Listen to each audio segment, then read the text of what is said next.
Hello, everyone. Welcome to Praise the Run. That's what we're doing. The podcast. I was gonna intro my show.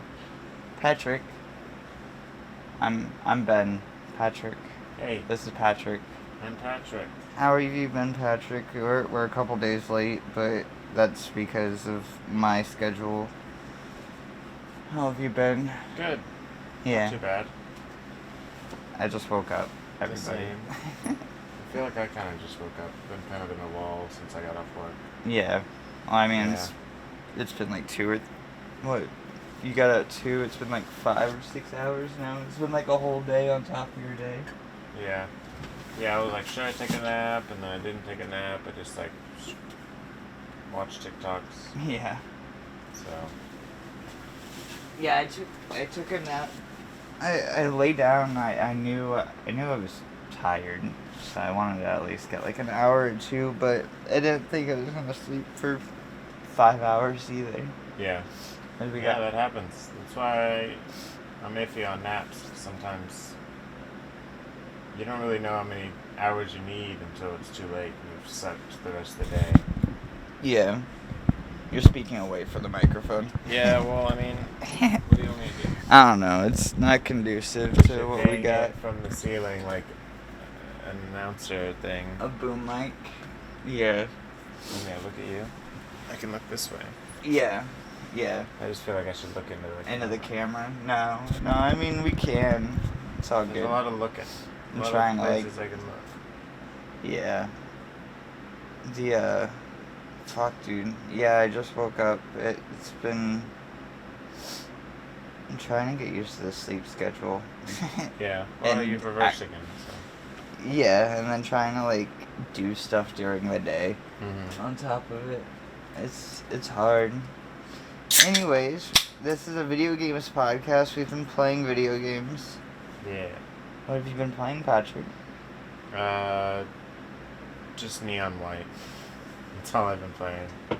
Yeah, what have you been... Yeah. How do you like it? It's pretty fun, to be honest. The gameplay's super cool because you're just running around. It makes you, like, want to be a speedrunner, but I know it's, like, way harder in any other game. This is the only game where it's, like, it makes you feel like, oh, yeah, I could totally do it, you know? And then, even then, when you look at, like, the world leaderboards, when you unlock that and stuff, it's like, oh, wait, I'm not even that good, actually. Like, I definitely am beating these levels pretty nicely, and I feel like a badass, but it's cool. Like, all the level designs are really cool. Like, there's a lot of, like, strategy in all of it. I haven't really encountered anything that was boring or frustrating. Everything, all the puzzles are fair. It's cool. So I don't know if you played it, but like you run. So they give you like cards that you can hold that have guns on them, and you have 2 actions. You can either use the gun as the gun is, like if you have a pistol or whatever, Right. or it has an alternative, like a movement option instead. Okay. And you can cash the card in, Like, burn it. and use it once for a movement, or you can use it, like, depending on what gun it is, so many times per ammo. Yeah. And then there's ammo cards you can pick up or whatever to refill it. Okay, yeah. So, and then, like, each card holds as much ammo as, like, the normal gun would, I think, or something, you know, something along the lines of that. But you're picking up new cards through the level too, right? Kind of. Like So that's so far, except for, like, the most recent level I played, they're kind of, even that one, they're kind of set up, because the first goal of each level is to get to the end as fast as possible. Right. Use either by shooting or using the cards to traverse the level faster through, like, shortcuts and stuff you discover. But they're kind of set up in a way where it's really more or less you memorizing the moves as fast as possible. There isn't, like, there's a few options, especially in the bigger levels, but for the most part it's very, like, they made this path. If you know the cards, right, you'll get through them pretty quickly or whatever. Yeah. Yeah, I've seen some crazy stuff where like people are going underneath levels and Yeah. stuff like Oh that. yeah. There's so many cool. If you have the right cards and stuff, there's so many cool things you can do. And then you have to go back and find all the gifts, so you have to play the level a Oh right, completely because different there's way. the whole RPG like character stuff. Yeah. Right. So there's like the gift stuff, which I like. I don't. The story on the story is I hate the story. I don't like any of the dialogue. It's all Yeah. very cringy to me. And I guess they're like demons, so they're supposed to be kind of like mischievous and Right. like but it's just like talking to the angels are kind of cool because they're all cats. Really? It's like how each character sees them, so he sees all the angels as cats, except for two of them are like these like extra otherworld. Anyways, Yeah. but they're all cool. All their characters are cool, but all the like demon characters are like very cringy to me, and I just always fast forward to get to the next level. But all the levels are super fun. I've had a blast going back and getting all the diamonds and the you know presents and stuff Right. just for the completion's sake and all that. Like they're all very well thought out, and they're all very quick too. Like every level's like maybe 2 minutes max. Really? So Yeah, right. I mean, after 'cause you they- run through it a few times and then you go back to get the gift, you probably spend like 10-15 minutes on a level, but Yeah. one run through is very quick. So Yeah. like you right, can 'cause knock you're out a trying to couple get of it through. those. That's so fast, right? Right, so you can knock out a couple of those in between anything, you know. I was trying to see what dude's next game is. So I feel like he announced the game not too long ago. But it doesn't look like it. But the guy made Ben Esposito, the guy who made Neon White, was also the creator of Donut County. Oh, really? Yeah. Oh, okay. And I a love lot. that game. Yeah, and what else? He was also part of like what remains of Edith Finch and a couple of other games. Didn't but- they make Stray? No. I think the people that made Stray are a part of it. The Annapurna team or whatever. Annapurna published it. Oh, okay. Yeah, Alright. Annapurna's the publisher. Okay. Yeah, Ben Esposito is the developer. Word. Yeah, it's Mhm. weird that because that dialogue, like Donut County, is very quirky and Yeah. like, this is like I don't know. I'm not a fan of most of it. There's a few times, like I said, when I was talking to like the angels and stuff, but Right. Well, I mean, the dialogue of Donut County isn't that great either. I mean, Yeah. it's that's true. But it's it's a little cute, more like but- it kind of it's more fitting to the yeah. game and the silly raccoon and stuff. But Versus Neon White's very They're all vaporwave masked and and- yeah. everyone's like your main character has memory loss. Oh right. he's, that's like, the whole forgotten amnesia everything. thing. Yeah. And like, but no one's saying anything specific, and that really frustrates me as like a story plot Right. type thing, Yeah. because it's like it's just lack of communication that's keeping the story going. You know, like Right. if you just ask the right questions, I wouldn't be doing half of this. you Yeah. know? I mean, I would still, because technically it's my job in heaven or whatever.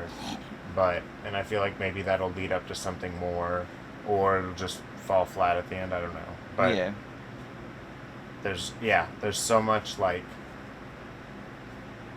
lack of stuff. I don't know. Yeah. No, But it the makes gameplay's great, sense. and that makes up for it because you can fast forward. I think Right. it knows. I think it knows. Like, all right, we kind of made like a crap storyline, but the Ye- gameplay is kind of cool. Yeah, I wonder. I don't know if they patched that in or not.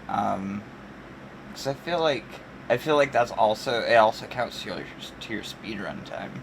Really? I think. Oh, that would make sense. Because you Um, can just fast forward the dialogue or whatever.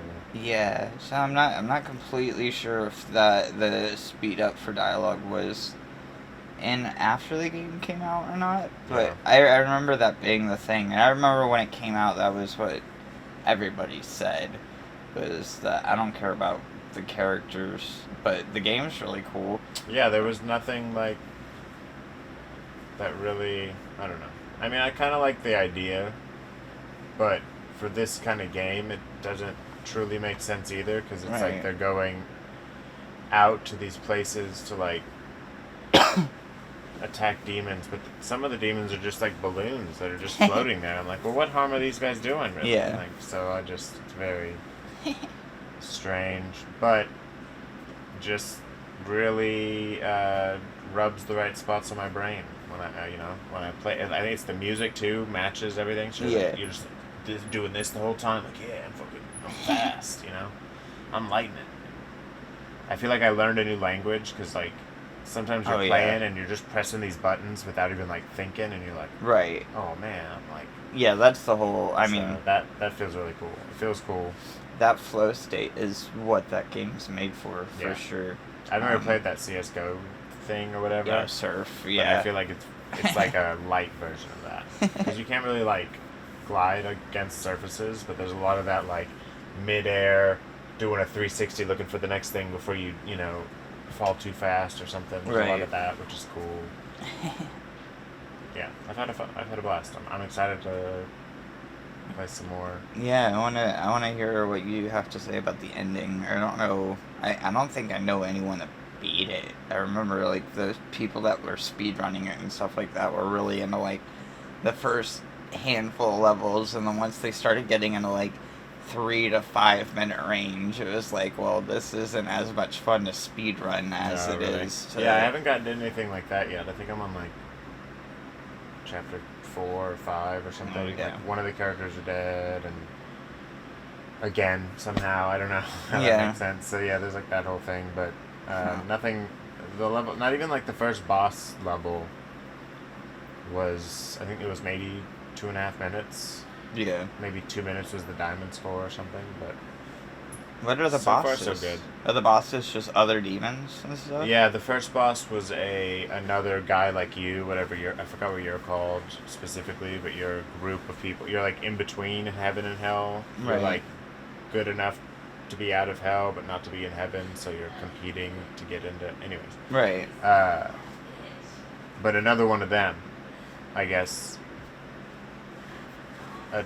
You're like in his territory, his demon fighting territory, and so he attacks you. But the whole thing is attacking him is just like still kind of speed running this track.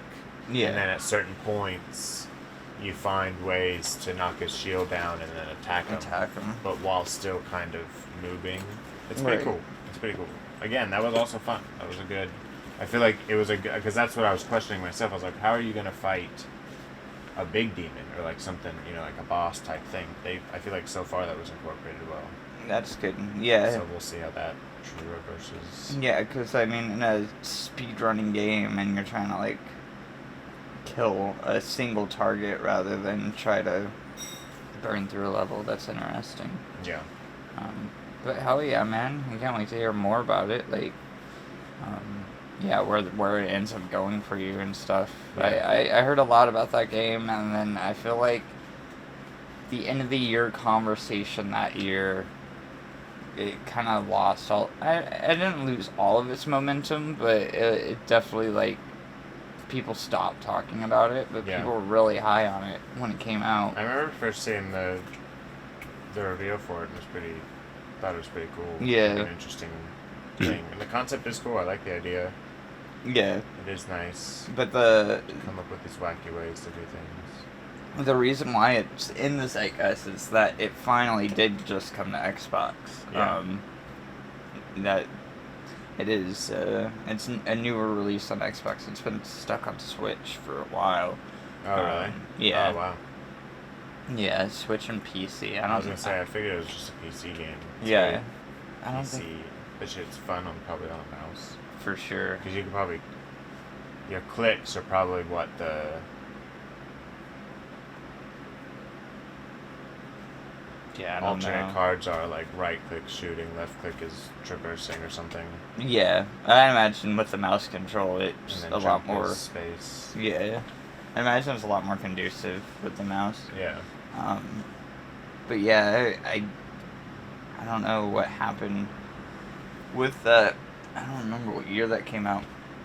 I had like a burp stuck in my chest. It won't come out. Nice. Yeah. When did Neon White come out? Let me see. Neon White was 2022, so that was Elden Ring year. Yeah. That makes sense. As I say, I'm pretty sure we saw it on the channel. Oh yeah, for sure. But yeah, I couldn't remember how long ago it was. Yeah. What's the date? Speaking of on the channel, exactly 8 days from today is our 2-year anniversary of doing this show. Wow. And there's been a lot 2 of years. There's been breaks and stuff in between, but yeah, 2 years ago, July 29th, is when we recorded episode 0, like a 20-minute episode, and introducing it all. Not really I don't have any planned anniversary thing or anything like that, but it is worth mentioning. We've been doing it for a little bit. Nice. Bring a cake next week. That'd be fun. I didn't even get a cake for my birthday. I was gonna make a cake, but I worked instead. Yeah. Yeah. I crave cake all the time. It's one of those things where I'm like, I want cake, and I literally yesterday or the day before, I just bought like this little thing of like assorted different like cookies and stuff, just so I can have like just baked items. Yeah, I'm really craving just baked goods in general, but cake, yeah, like those little cupcakes or cookies. Nothing with like a lot of frosting. Yeah. Just like baked. I can eat like a croissant, you know. Yeah. I like the chocolate croissants. I can't have a croissant by itself. I don't know why. Flaky bread bothers me. Really? Yeah. Oh, no, I love flaky bread. Something about croissant bread bothers me, but it was just full of chocolate. Yeah. Yeah. It's like edible paper almost. I don't know why I like it. It's like, I'm eating that papyrus or whatever it's called. Not the papyrus. Yeah. That's not what it is. I mean, white rice paper. I like rice paper. Rice paper's good, yeah. I like that too. I used to eat that as a kid. Just like the sheets of rice paper and crackers and shit like that. Well, what I've been playing this week was, of course, Erdtree. I've been putting hours and hours upon into Shadows of the Erdtree. My nose won't stop running. It's great. Nice. I've probably put, I don't know, close to 30 hours at this point into the DLC. Yeah, I love it. It's fantastic. It's phenomenal. It's much, much bigger than what everybody had initially thought. I mean, it being a $40 DLC, it's like, it's a huge ask for people for any expansion. $40 is a big one, but From Software, when they announced it, they're the one developer that I'm constantly looking forward to what they have next, but they're also the one developer that their value of their products, I believe. Right. No, absolutely, yeah. They're definitely, pretty consistent. Yeah, it's well worth it, yeah. I mean, it is a big ask for a DLC, but they packed it. Yeah. It's brimmed. I think this could have been an Elden Ring 2, maybe if it was, a little bit bigger, but, it's definitely an Elden Ring 1.5. And yeah, for sure. It feels like an expansion, yet it feels like its own thing, very much so. Yeah, because even going back into it and playing New Game Plus, it's going to feel so separate from the actual main game. Right. Because you're going to make it all that way, and then you still got to do another fucking 40, 50 hours of game. So that's the one thing I would suggest is do not go in a New Game Plus. No? No.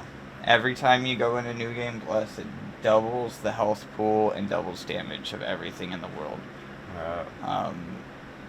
New Game Plus in those games are not an easy out. No. You don't just get all your stuff. You get all your stuff, but also you're doubling the health pool of everything, and then you're doubling the damage of everything. So when you get to the DLC, that's way harder than the main game, Right. you're also doubling doubling that once you eventually get to Right. it. I mean, you could eventually like level up, kinda, right, to make it.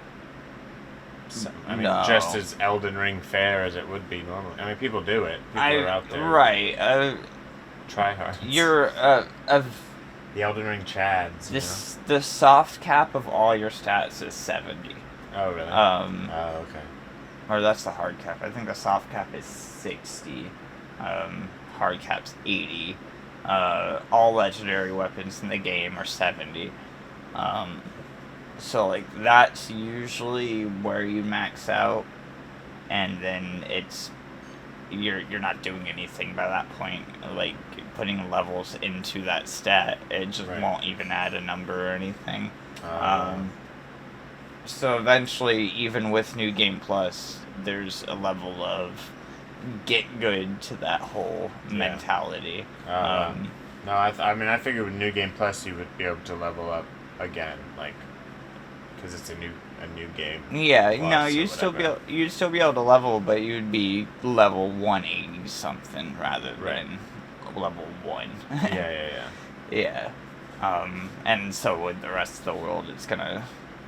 Right. So I mean, it's It no, does, I get it. Right. Yeah. It doesn't scale exactly to Is how it you worth are. it? I mean, but- is there any extra things that you get besides knowing you beat it on New Game Plus? Like, is there trophies or extra additional? Well, all the endings. You don't have to do New Game Plus specifically to get all the endings, but Right. in order to get all the endings, people do that route. Or you could save scum it. You can always do that. I mean, the game is constantly saving, and all those savings are embedded into the game, so Yeah. you can always go back. Maybe I don't know if it's only the most recent save. I think it's all of them. I think it usually catalogs it all. But yeah, it's if you're planning on going to the DLC and either A, you haven't beaten the game yet, or B, you've never played a From DLC before, I would not do New Game Plus. And of course. if you are lost, I mean, it's a commitment, but I would just level up a new character. Right. At this point, because yeah, for sure. if you're already thinking about like, oh well, I'm this close to the end of the game, and I'm gonna New Game Plus it. The DLC is, it's like 85% into the game. Right. So it is a huge ask to even get to the point to play the DLC. So that's a huge gate in itself. Yeah. Yeah, I mean, there's tons of people that hadn't even made it that far. Right. Since it's come out. Yeah, so that's another thing, is that you're not just spending $40, but you're also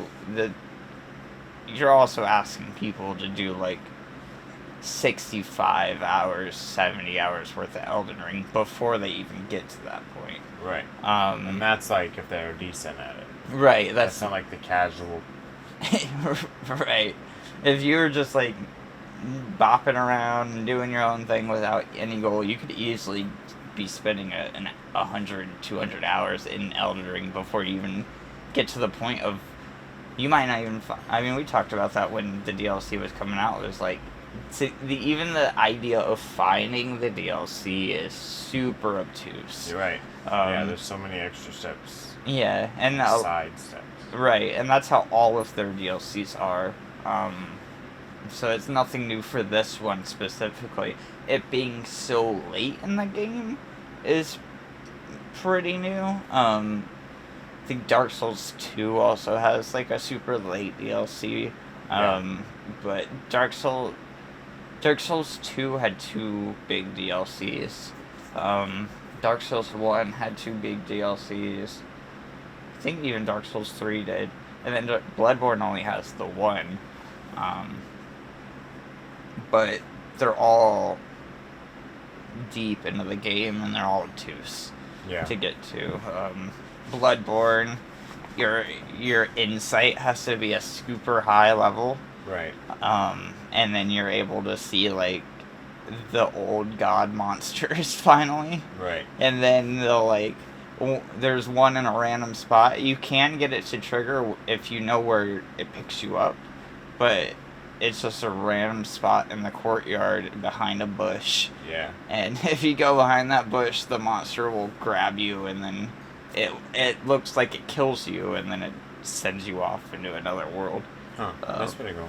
Yeah, it's but like nothing tells you that. Right. You just have to. You just got to stand in the right spot. Right. I think there might be an item close to that.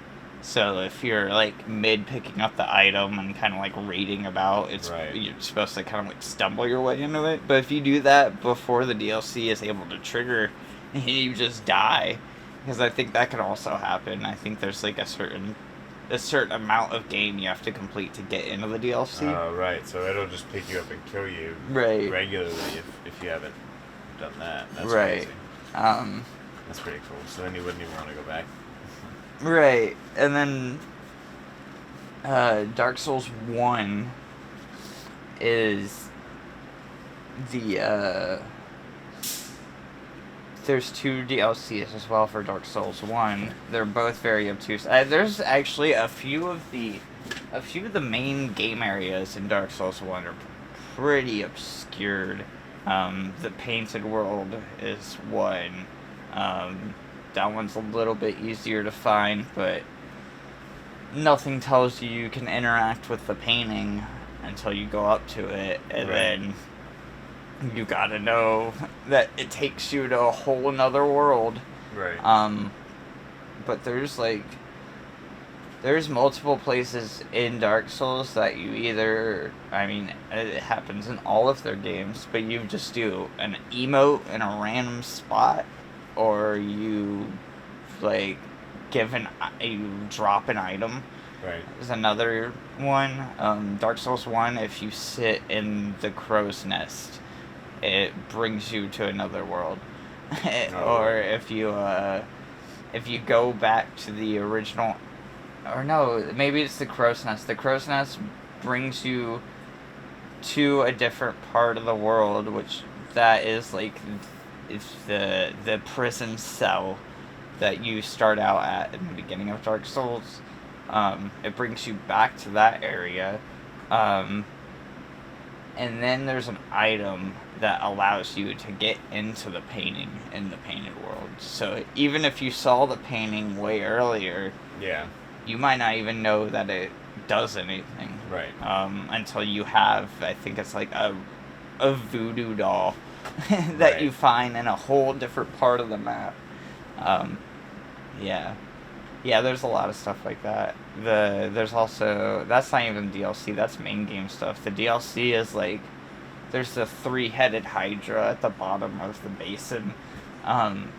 There's like a little path around the Hydra, like on the edge of the water, that if you go too close to the edge, you jump off and stuff. But if you keep following the edge, there's eventually another little area behind the Hydra.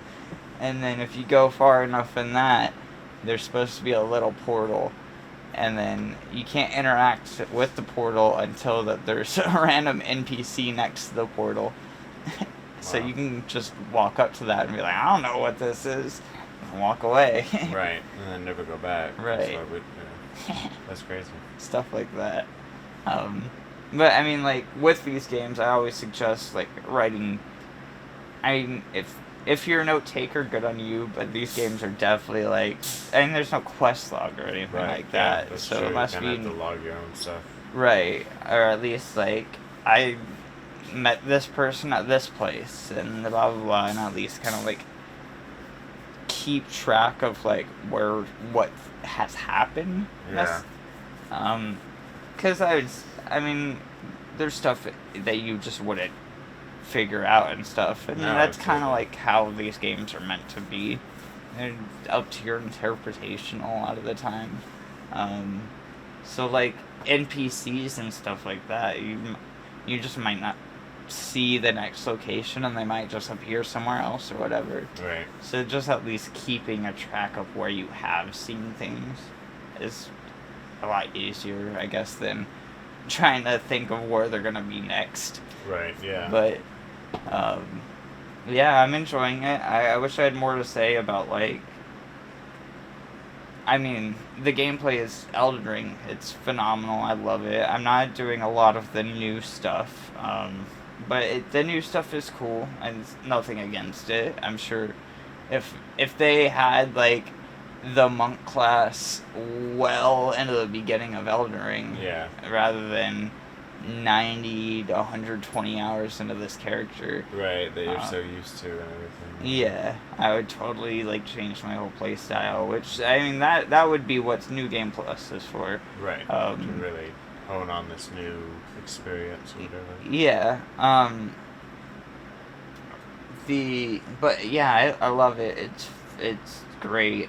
The bosses are insanely hard, but they're not, I don't think they're broken or anything. A lot of people at the beginning of this were talking about how hard the game is, and if is it unfair or but not. They were saying that when the regular game first came out too. Right. People were like, it's impossible, blah blah blah. It's like, well, I mean, it's kind of the game, right?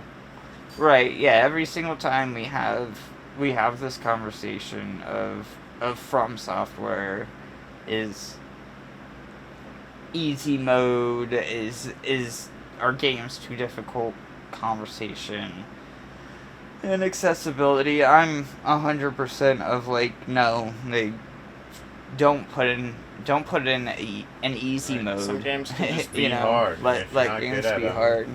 Right. You don't have to play it. Right. Not everyone can do everything. Not every video game has to be, like, easy. Right, and or even playable. That was definitely a part of the criticism this time around. The other part is there's serious performance issues. I haven't had a lot personally. I've definitely had dips in frame rates and stuff like that. Yeah. There's so many bosses in this DLC where it's not just like it doesn't just feel like a duel, like a one-on-one sword fight duel. Like, a lot of these bosses are, like, doing moves that swing across the whole arena. They're, like, spinning around, a lot of particle effects. Yeah, a lot of, like, big environmental... Right. The lion fight from the trailer, I mean, his body, like, spins in multiple directions, and then he's also, like, breathing shit. And as soon as, like, his bottom torso and the top of his body starts spinning, and then he starts spitting out shit, the frame rate just took a hit. Especially because it switches, like, elements and stuff, too. So yeah. It's just constantly, like, Yeah, it's trying to render it all out. Plus, I have a summon, and then my mimic's going, so there's just so much happening on screen. There's been a couple of instances where that's been an issue. The Mesmer fight as well. He has a lot of fire and flame and stuff like that. Yeah. So you have all those, like, lava effects popping off and stuff like that, and you start getting a lot of that going, and then the frame rate would start chunking pretty hard. There's another specific boss there's a centipede lady boss. Yeah, and she, I don't know, it's all of her legs are individually moving, and then she's, like, corkscrewing around, like, to wiggle across the map and stuff like that. But she's also doing, like, she's the one in the trailer doing all of the butterfly effect stuff, all that butterfly magic. So when she pops that off, there's like 1,000 butterflies on the screen, and you feel it. It's just like the frame rate goes from like 30 to 12. Yeah. And it's like, oh no. And then I try to, like, get back away from her, so, like, if she does, like, make any sudden movements, it's gonna take the game a second to register. Right, you're not trapped in that. Yeah. Yeah. That definitely got me. I I'd say about 17 of my episodes that I've done. I think I'm on episode 19 now. 17 of my episodes are like an hour and a half long. My last 2 episodes are like 4 hours long. Wow. And I'll probably do 2 more episodes of that, depending on how I get through these bosses. We saw the sunflower boss. We watched somebody else do that. Yeah. I've not touched that boss yet. No.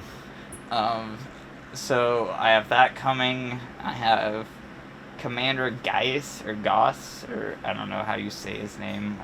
I have that fight. That's another optional fight.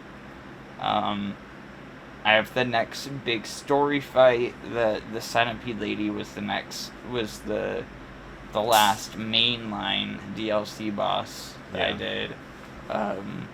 So whatever the next one on the mainline is, and then I just unlocked a whole new part of the map.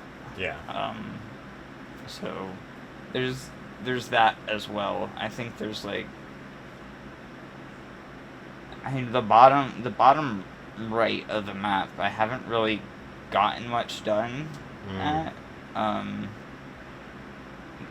did the Bale fight and all that stuff, the big dragon. I thought there was something else that I did down there, but the Saint Trina quest, I did all that as well. But there was the whole like bottom corner and top corner. There was like this middle section that was all like covered and stuff, and I finally got that uncovered.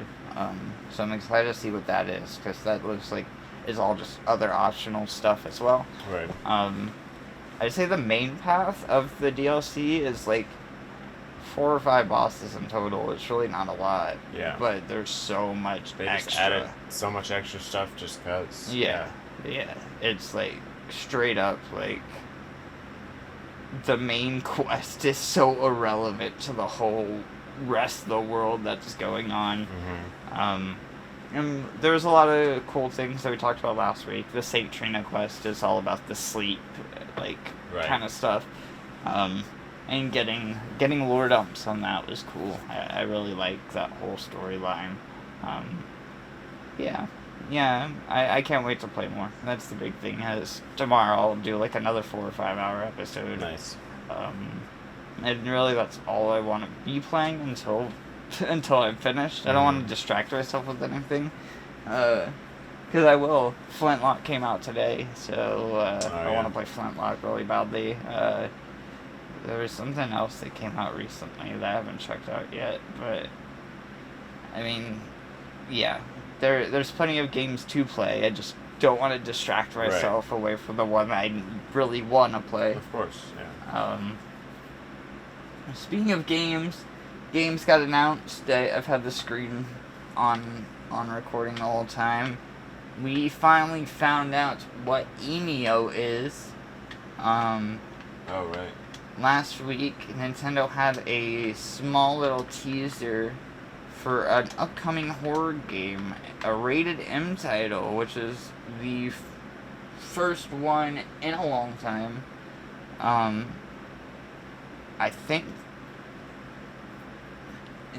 doing the math and stuff like that, this might be one of the first Nintendo published mature rated titles. Yeah. Period. Because they've published stuff, but the amount that they have published are like, even that's less than two hands. Yeah. Like less than double digits for sure. But the difference is usually with those titles, it's somebody else making them. It's usually like Platinum is Bayonetta, Fatal Frame is Koei Tecmo. What else is another big rated M? Perfect Dark was, not only was it not published by Nintendo at the time, but it was published by Rare. Because of it being rated M. I don't know why they didn't do that, but Perfect Dark they didn't publish. They also didn't publish technically Conker's Bad Fur Day. But There's another game. Oh, Geist for the GameCube was rated M back in the day. Mad World was another one that was rated M. I think Mad World was also Platinum, I'm pretty sure.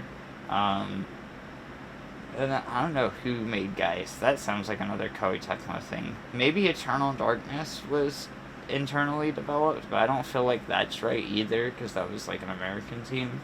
So honestly, this might be the first rated M title that they've done, period. Now what this title is Emio the Smiling Man Famicom Detective Club. Yoshi Sakamoto, our friend here, has been part of Nintendo for a very long time. He is the original producer of Super Metroid, to fucking Famicom Detective Club and all of this shit. Famicom Detective Club is a game series that came out only in Japan. It was very niche at the time. They're basically visual novels, but they have like small detective elements, but they're for the Famicom, so it's very limited in scope. I think they might even be on like one of the disc systems as well, which makes it even more niche rather than like the regular Famicom. I think it's a Famicom disc system game. Which definitely never came out in the US. But Famicom Detective Club didn't come out to the US up until recently. Like 2 years ago, they remastered the original 2 on Switch and gave it all English voice acting and stuff like that. But those were remakes of the originals. This is the first new one in 30 years. He's explaining a little bit more, but yeah, the rumor is the legend of Emio is a serial killer who goes and finds little girls or kids that are crying and gives them a paper bag and a smiling paper bag and for their life in return. So you're this person trying to find it. The Smiling Man has been like an urban legend is what he says. Like it was a story to tell kids, and it seems like this might be a copycat killer. But you are the whole idea is this a copycat or is this the original murderer from all of those stories so long ago? So I mean, this is. It's not gonna be as gory or anything like that. This is rated M because of theming, basically. Yeah. It's not gonna be a scary. Right. Either. I would think that they're gonna have scary moments, but you're right. This is definitely a thriller-esque thing, so it's a lot different than what we had initially planned. But all of these games have, like, a paranormal feel to them. Yeah. Actually, I think the first one is about ghosts and stuff like that.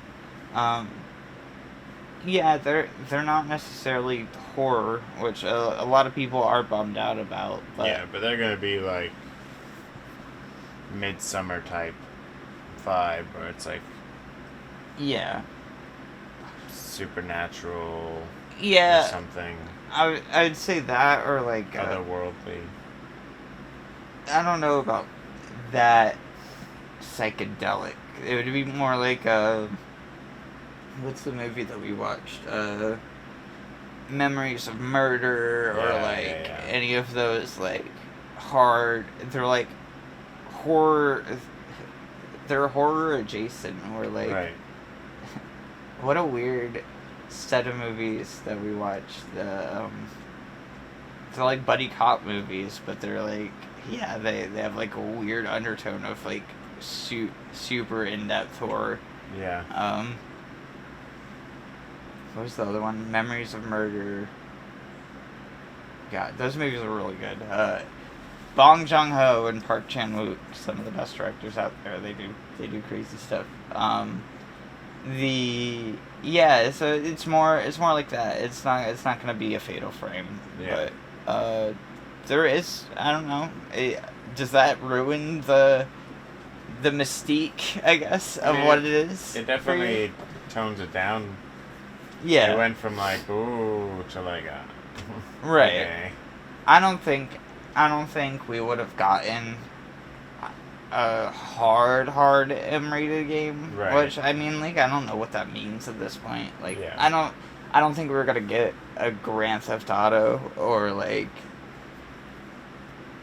even, like, for horror's sake, like, definitely not, like, Outlast. Right. But I didn't think we were gonna get a complete Silent Hill, but that would have been cool. Yeah. Definitely, like, some darker undertones. It definitely seems like that's what they're going to do.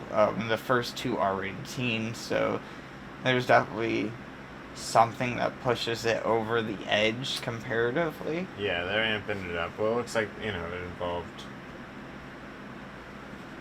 younger people too. Right, so. and it being a serial killer versus, like, a ghost story or, like, just a regular murder mystery. Mm-hmm. It being a serial killer and solving multiple murders, I'd imagine you'll see multiple deaths and stuff like that. Also true, yeah. How gnarly those deaths are gonna be, who knows?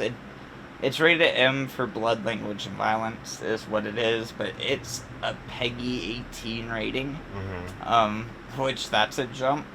Yeah. So it's not a 16 plus rating, it's a 18. I don't know if Nintendo...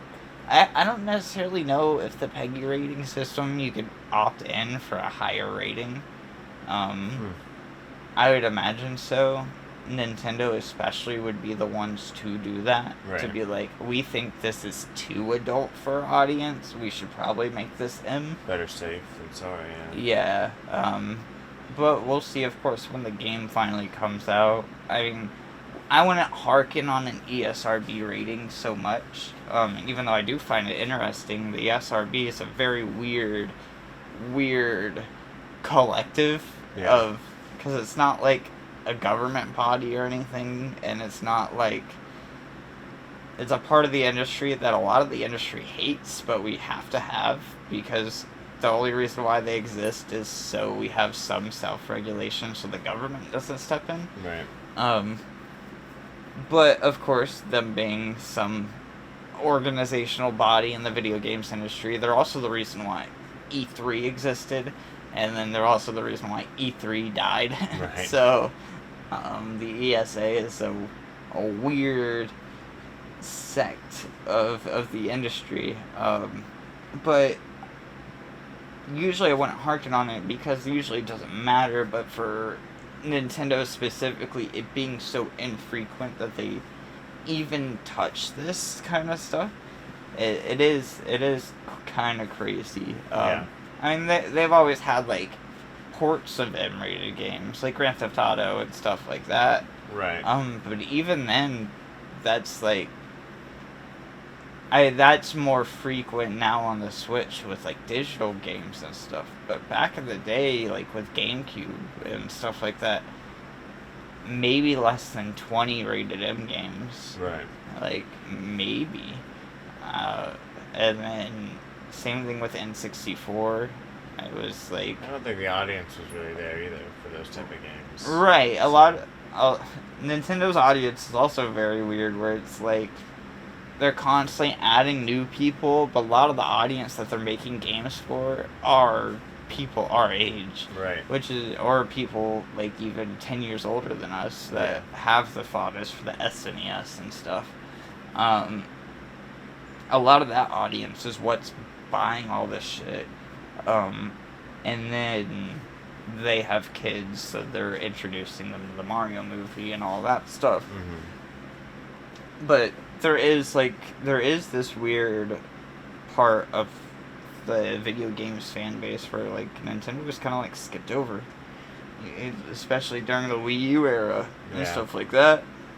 Or, like, a lot of kids growing up in that area don't have that Mario fondness because the Mario at the time wasn't a good one. Versus, like, us, N64, that's the first 3D game period. Right. You know, like, Mario 64 for us was just the Mario game that we grew up with, but that was the first 3D platformer ever. Yeah. Like, yeah, it's a lot different. And, yeah, and then now we're fucking 20 years away from that now or whatever, and then yeah, it's crazy. And then 3D Mario wise, I guess that would have been, I don't even know if there was a 3D Mario on the Wii U. Technically, I guess 3D World was the one, and those are like fake 3D. They're like the 3D, 2D side scroller kind of thing. Or, really? Yeah, where it's like a 2D side scroller, but it all has like depth and right. stuff like so you that. Can, like step forward. Right, versus like the Mario 64 where it's just open. Just one line. Yeah, and you're just running as a 3D platformer. Right. Kind of thing. Yeah, I got off on a little tangent there, but yeah, Famicom Detective Club, first new one in 30 years. Yeah. I don't know if that should excite anybody, just because that. I guess if there's any fans of them back in the day. Well, a lot of the fans from back in the day wouldn't have existed here. That's the weird thing. Also is true, like yeah. it's a series that only came out on a super niche console in Japan. Right. Well, it's a big push for those games, though. Like you get this game, and now you're gonna want to play the new remastered of Right. the first two. And Yeah, exactly. Now that those first two I heard were decent. They weren't like 10 out of 10s or anything, but they're good ones of those. Yeah.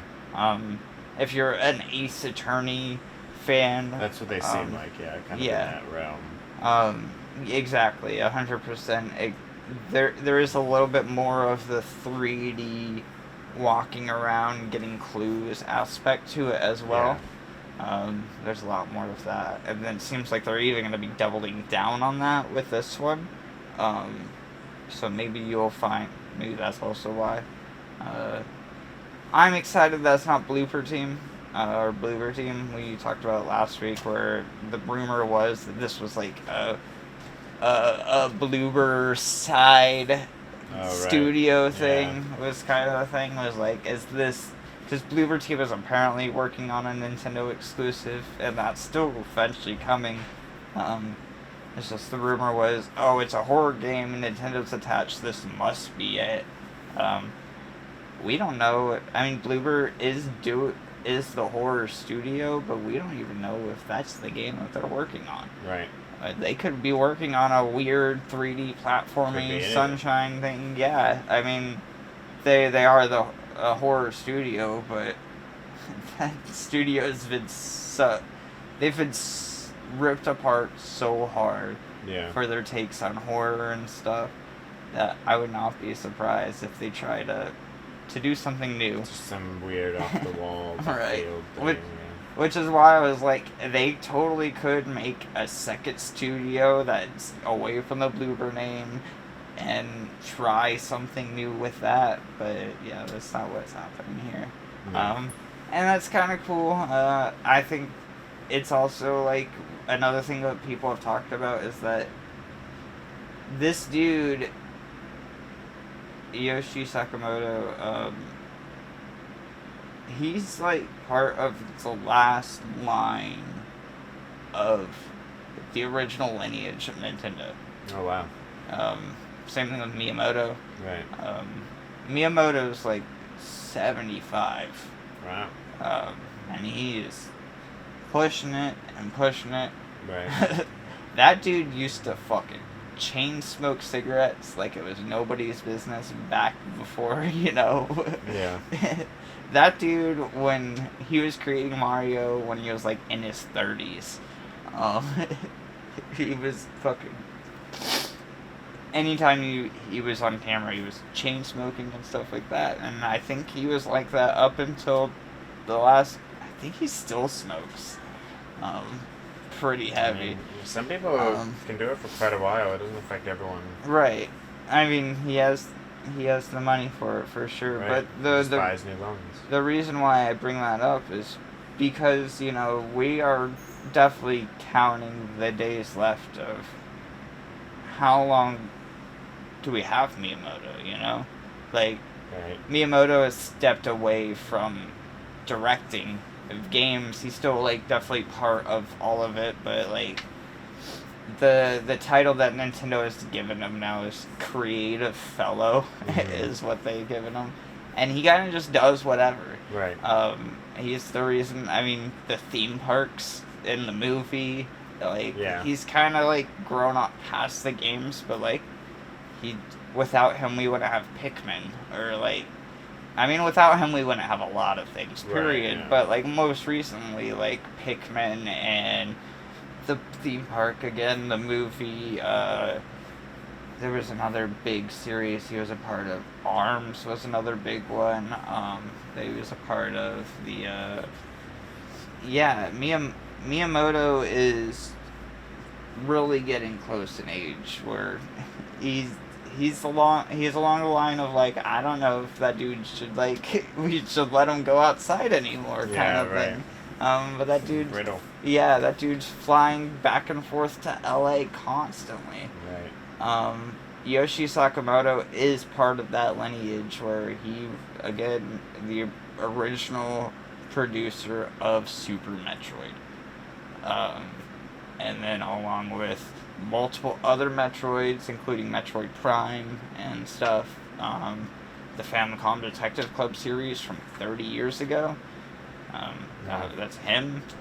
Like, that, he's probably the younger side of that gen, but even then, like, at the time, you know, and I don't know, it's one of those things where, like, a lot of this type of Nintendo isn't going to exist for much longer. Right. So, I don't know, it's kind of cool that we're still here to enjoy it, and there is still stuff to be enjoyed from it.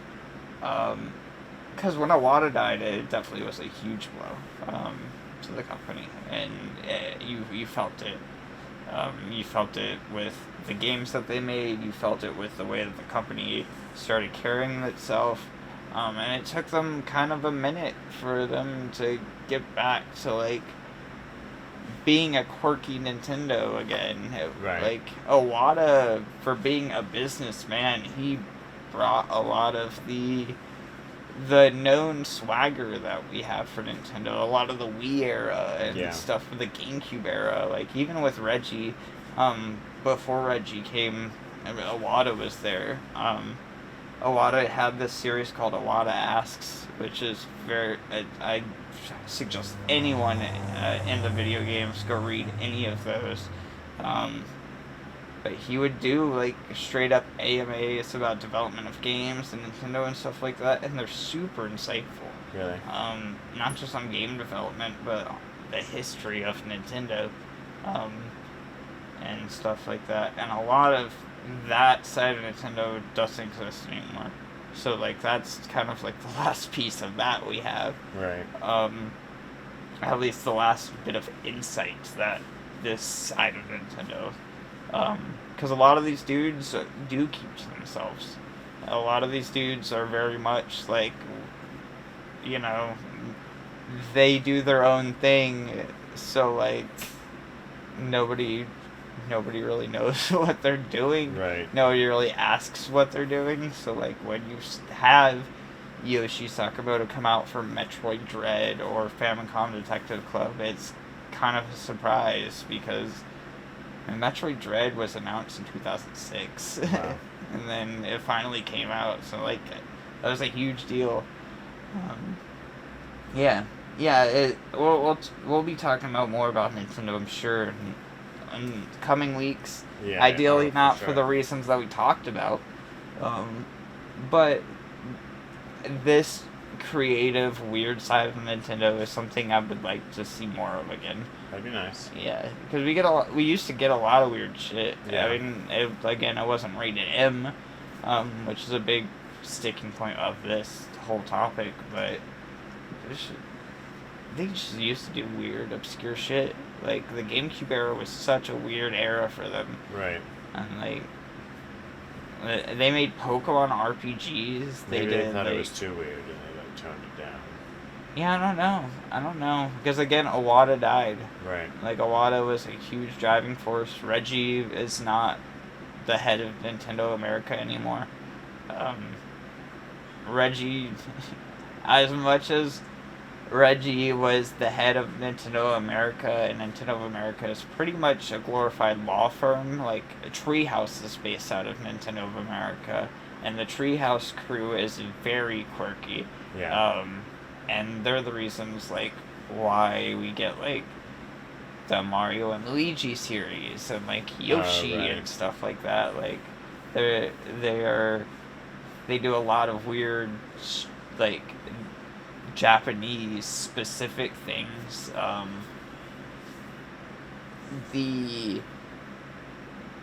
A lot of that quirkiness has kind of died out with the after the Wii U era. Really, like, Yeah. they got scared. The Wii was such a weird console for them, and then yeah, the Wii U kind of like made them lose all of their magic a little bit, and then over the Switch's lifespan, this last 7 years or so, almost 8 years now, that you've kind of like seen them try to pull it back in. Yeah. I feel like I found a nice safe console to, Yeah, ride on without having to be weird or anything. right. Which makes me excited for what the Switch 2 is. Like, Yeah. I hope they go all out on it. They'll be doubling down on the parks. They're gonna have another park open like within a year. Oh wow. If not two other parks. There's the Japan one. There's the LA one, and the Florida one opens soon. Oh nice. I think there's another one coming soon. Those keep running. But yeah, I ideally that this forward momentum with the Switch and stuff continues. They get some of their confidence back, and like, Yeah. I mean, it's not like they shouldn't have it, you know? No, absolutely. I don't understand why they wouldn't. Right, Animal Crossing selling 50 million units. Same thing with the Smash Bros. And Mario Kart and Right. fucking. They have 5 games this generation that have sold over 35 million units. Like, that's crazy. That's Sense. unheard of. The majority of their console, of their player base, it's like, I forgot what the attach rate is. It's like 1 in 3 Switches has Mario Kart or something Oh, like wow. that. Nice. It's like the attach rate for that game. That's pretty cool. If not 1 in 2. Right. I wouldn't be surprised. Yeah. It's like the Switch is now the best selling console of all time. That's also, it's beat out the PS2 finally. I know PlayStation keeps pushing out that goalpost, but it's fucking bullshit. They're like, oh, well, that was lifetime sales 10 years ago or whatever. We've sold probably like 2 million more. Right. Whatever, man. We stopped counting when you stopped printing them. That's it. Yeah. Yeah. Exactly. You put out the PlayStation 3, we stopped counting the PlayStation 2. And that's not exactly how it happened, but I think we stopped counting the PlayStation 2 in like 2017. Right. And So, I mean, like, they held on to it for so long. It's like right. it's bound to happen, I mean, especially once you do stop production. 2017. The PlayStation 3 was out for 12 years by that point. Right. And they were still making FIFAs on PS2 up until 2017, 2016. So that's crazy. So yeah, they definitely they still have the record for the longest. That's another thing of. So it's like the Switch has to make it another 15, 20 years before. I think the Switch might be the longest running console ever. It is the longest running Nintendo console. Yeah. It is now, I forgot what the number counted, but it's like 2,600 something days or whatever since the Switch launch. And then it beat out the longest running, which was the Famicom, the original Famicom. Technically the one that's longer would be the Game Boy. But the reason why it's longer is because they don't separate Game Boy and Game Boy Color sales. Nintendo's always counted them as one. So right. that generation doubled in time when they came out with the color. There's no like accurate number or whatever. Right. Yeah, so whenever we talk about Game Boy sales, it's never just Game Boy, it's Game Boy and Game Boy Color. Which that's a whole fucking... I hate that so much, but now we're too far gone from that. Yeah, and I mean they are pretty similar. I mean it's not. Yeah, it's like saying a black and white TV versus a colored TV. In my is that opinion, the difference? Yeah, I thought it was. I thought Game Boy Color would just like they were colored now. Exactly. Not the screen, like the device. Oh no! Like, I finally have a red. The original one's like what would the equivalent of black and white, but it's like white and green. Yeah. I don't know. I haven't had any of them. Yeah, like original Game Boy games are like. I thought they were all black and white until the PSP or something. I don't know. No, or the other handheld. No, original Game Boy games are like greenish. Yeah. But the original Game Boy could do like 3 colors. It was like green, white, and black. And then the Game Boy Color was they could finally do colored things, but I forgot what the limit was. Because there's definitely a color limit to what they could put on screen on that device too. Right. But let me bring up a Game Boy game for reference. Game. Words, boy. That's how I spell that.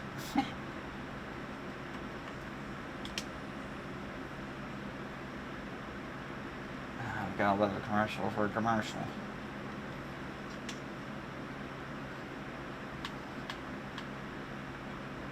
Oh no, this is just some dude talking about the Game Boy. So like, that screen right there, that's the color of everything that's on that screen. Right, and it's the black on top of that, yeah. Right. And then like whiter lights to make it a little bit brighter, but it's still like white is still that kind of green color. Right. Versus a Game Boy Color, on the other hand, looks like that. Yeah. No. Okay. Cool. Yeah.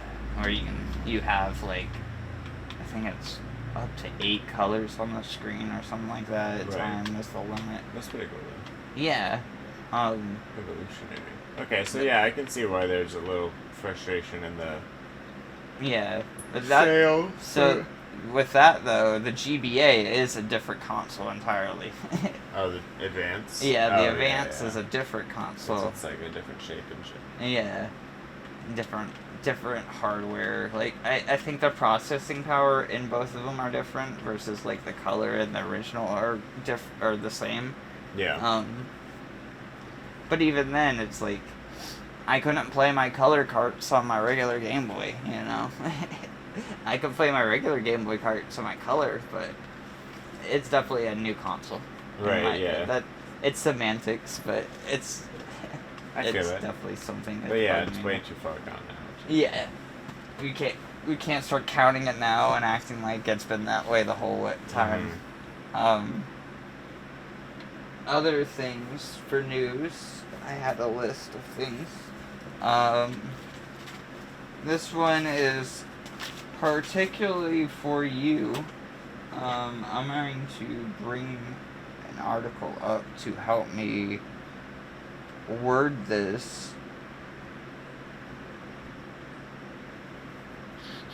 News.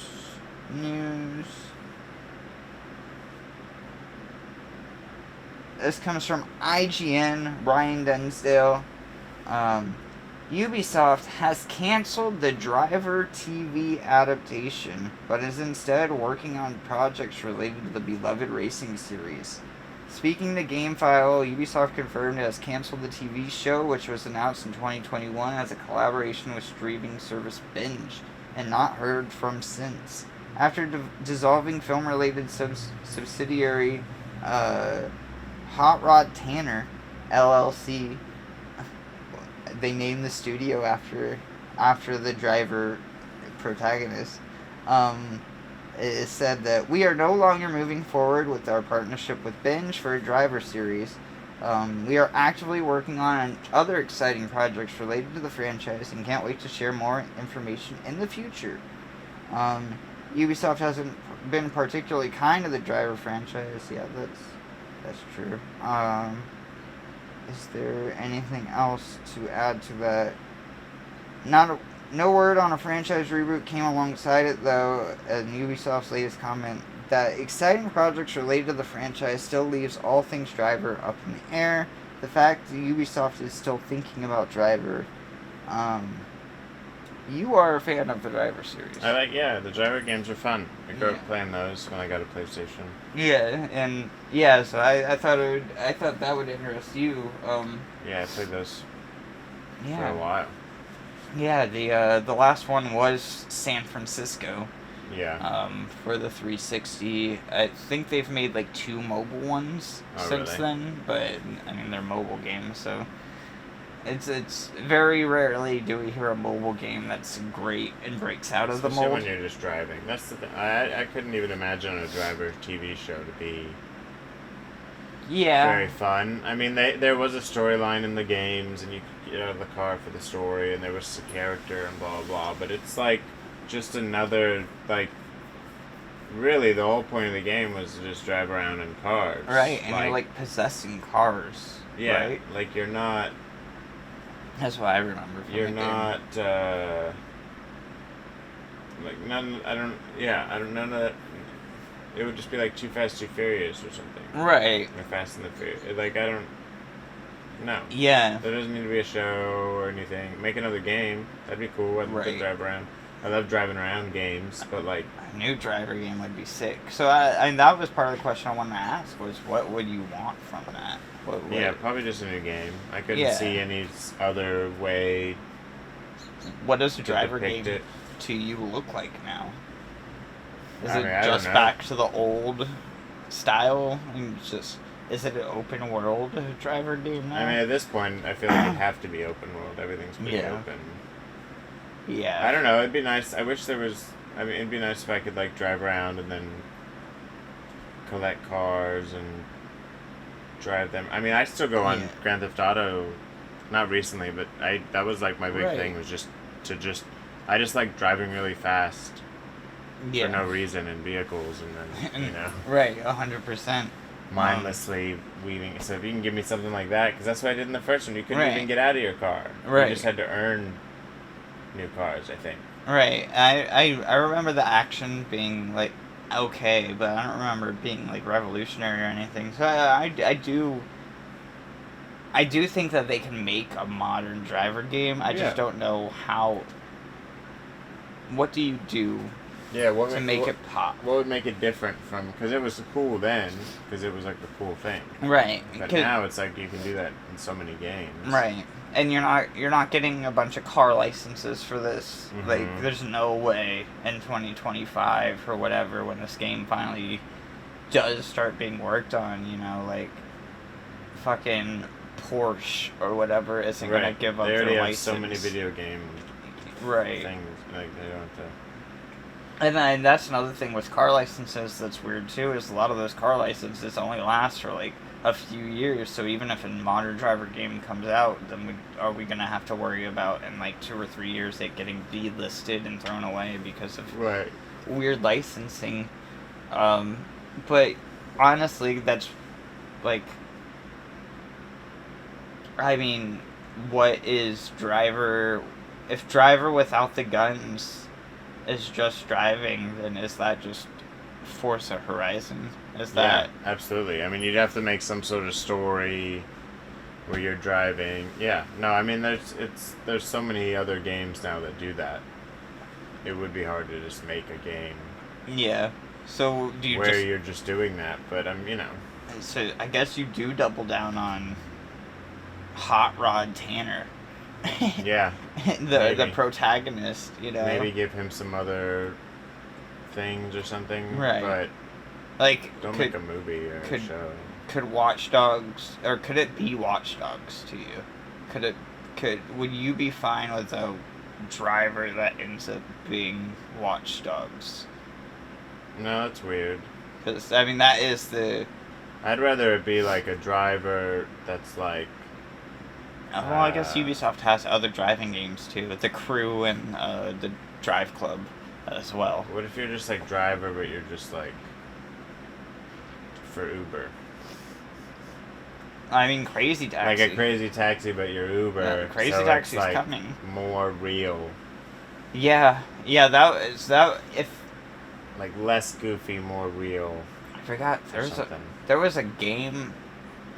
You don't do the driving. I gotta find the game for you that you might really like. You play as a cabbie in a cyberpunk future, and it's all about just giving people rides and the weird people that hop in your car and stuff like that. Okay. What a cool idea for a game. But, yeah, 100%. Uber, yeah, because, like, what is a driving mission nowadays other than just a race? I guess it's Uber rides, but Crazy Taxi, Sega announced Crazy Taxi not too long ago. Maybe that was one of the weeks that we missed. We did get more word on that of, like, it being an MMO-esque kind of open zone for, like, 20, 30 people all going at once kind of thing. That'd be cool. Yeah, and, like, competing for fares and stuff like that as well. A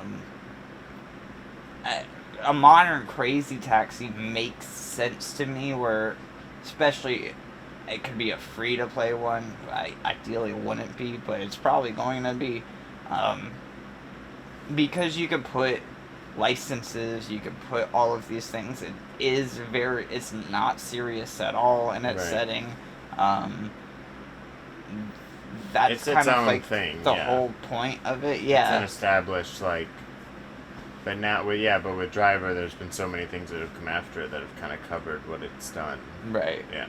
Versus Driver is like, I'll have fun with Driver for sure, but I would be bummed out if Driver was like, you gotta get this guy to Taco Bell.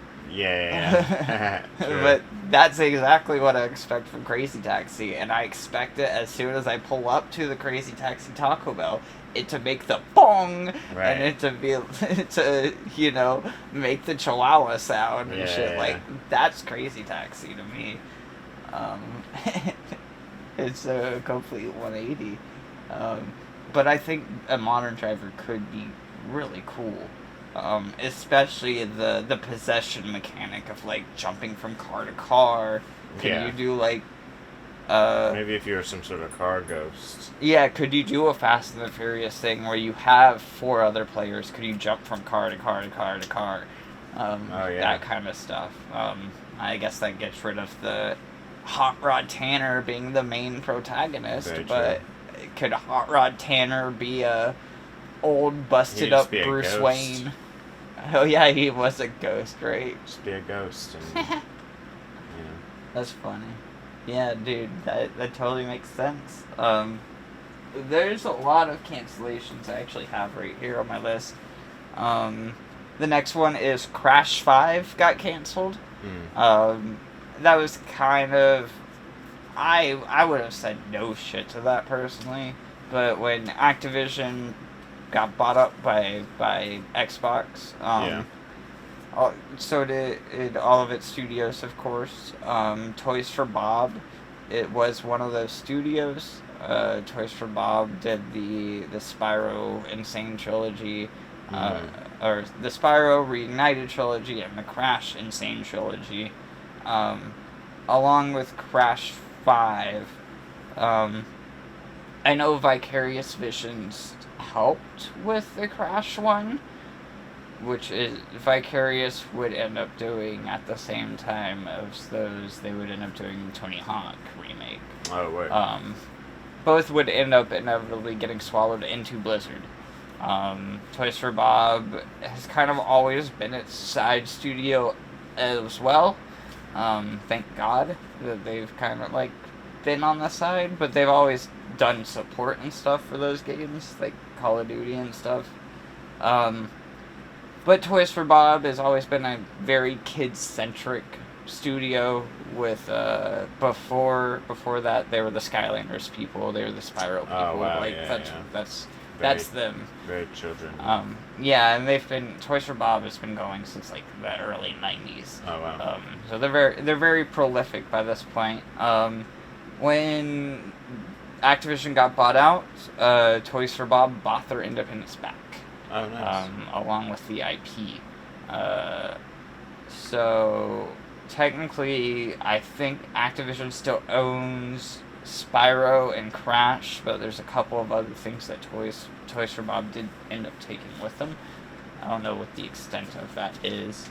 But it was said that, hey, they bought their independence back, they're independent now, but they are working on a game for Xbox. That is their next thing, is a straight up Xbox exclusive.